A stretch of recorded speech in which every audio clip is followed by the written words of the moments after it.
नमस्कार दोस्तों और जय हिंद दोस्तों।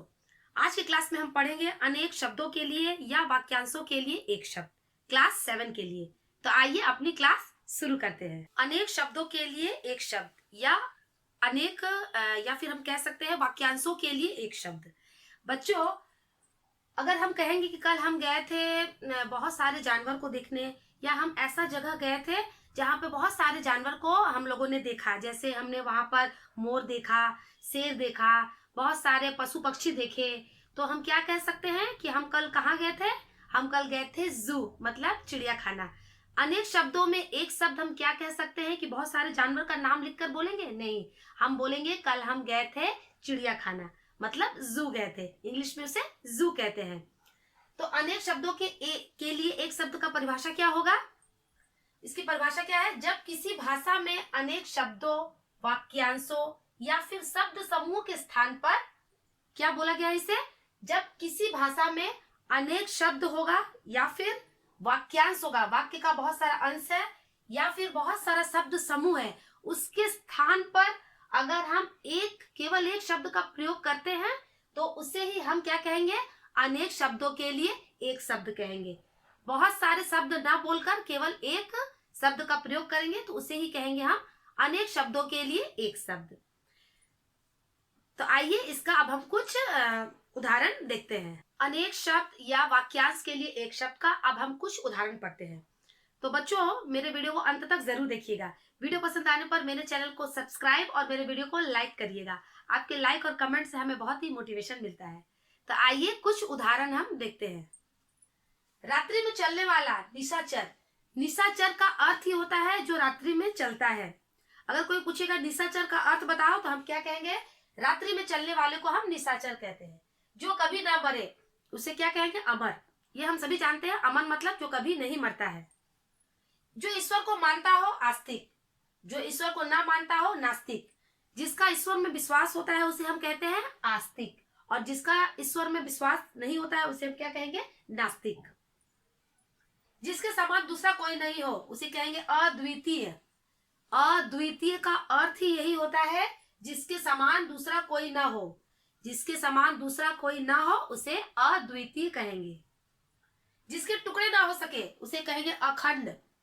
जिसका टुकड़ा नहीं किया जा सकता है उसे कहेंगे हम अखंड। जो मांस खाता हो उसे कहेंगे हम मांसाहारी।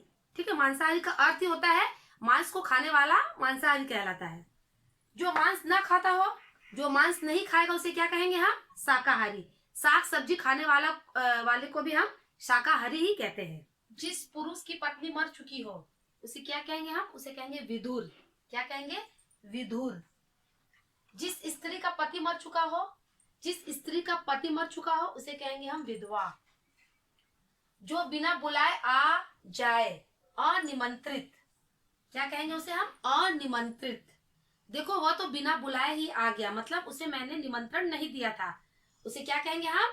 अनेक शब्दों में एक शब्द कहलाएगा अनिमंत्रित। बिना निमंत्रित हमें बिना निमंत्रण पत्र के हमें कहीं पे भी नहीं जाना चाहिए। ठीक है, हमें क्या नहीं बनना है? बिना बुलाए नहीं जाना चाहिए, मतलब अनिमंत्रित नहीं बनना चाहिए हमें। किए हुए उपकार को मानने वाला, जो किए हुए उपकार को मानता है उसे कहेंगे हम कृतज्ञ। कृतज्ञ का अर्थ यही होता है किए हुए उपकार को मानने वाला। आकाश को चूमने वाला, गगन चुंबी। ठीक है, गगन को चूमने वाला या फिर आकाश को चूमने वाला गगन चुंबी कहलाता है। गगन चुंबी का अर्थ ही होता है आकाश को चूमने वाला। आकाश का पर्यायवाची शब्द क्या होता है? गगन।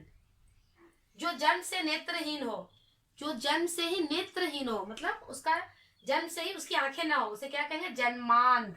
क्या कहेंगे हम? जन्मांध। जन्म से अंधा। जन्म से अंधा का अर्थ ही होता है जो जन्म से नेत्रहीन हो, मतलब जन्मांत का अर्थ ही होता है जो जन्म से जिसकी आंखें ना हो। जो खाने योग्य ना हो, जो खाने योग्य ही नहीं है, ठीक है, खाने के लिए बना ही नहीं है, अभक्षय। क्या कहेंगे उसे हम? अभक्षय, मतलब जो खाने योग्य ना हो। थोड़ा ज्ञान रखने वाला, थोड़ा सा ज्ञान रखने वाला क्या कहलाता है? अल्पज्ञ। क्या कहेंगे इसे हम? अल्पज्ञ। तो अल्पज्ञ क्या अर्थ ही होता है? थोड़ा ज्ञान रखने वाला। जो पहले कभी घटित नहीं हुआ हो उसे कहेंगे हम अभूतपूर्व।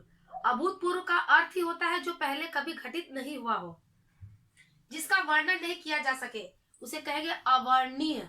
अवर्णनीय का अर्थ ही क्या कहलाता है? अवर्णनीय का अर्थ ही हमें बताता है कि जिसका वर्णन नहीं किया जा सके। जिस किसी चीज का वर्णन हम नहीं कर सकते हैं उसे ही हम अवर्णनीय कहते हैं। जिस पर विश्वास नहीं किया जा सके, अविश्वसनीय, उसे क्या कहेंगे हम? अविश्वसनीय। मतलब जिस पर हम विश्वास ही नहीं कर सकते हैं उसे ही कहेंगे अविश्वसनीय। जिसका उपचार नहीं किया जा सके, असाध्य। जिस किसी चीज का या किसी भी रोग का अगर हम उपचार नहीं कर सकते हैं तो उसे कहेंगे असाध्य रोग। ठीक है, मतलब वो कभी जिसका उपचार नहीं हो सकता है। असाध्य का अर्थ या तात्पर्य ये होता है जिसका उपचार नहीं किया जा सके, जो जाना नहीं जा सके, जिसे हम जान ही नहीं सकते उसे कहेंगे हम अज्ञेय। अज्ञेय का अर्थ ये होता है जो जाना नहीं जा सके। लेखक द्वारा स्वयं की लिखी हुई जीवनी, जब कोई लेखक अपने स्वयं की जीवनी को लिखती है या लिखते हैं तो उसे कहते हैं हम आत्मकथा।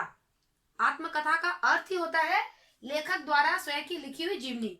हमें एग्जाम में पूछा था ना कि मुंशी प्रेमचंद जी पर आत्मकथा लिखिए या फिर किसी और चीज पर आत्मकथा लिखिए। ठीक है, तो आत्मकथा का अर्थ ही होता है लेखक द्वारा स्वयं की लिखी हुई जीवनी। जब लेखक अपना जीवनी खुद लिखते हैं तो उसे ही हम आत्मकथा कहते हैं।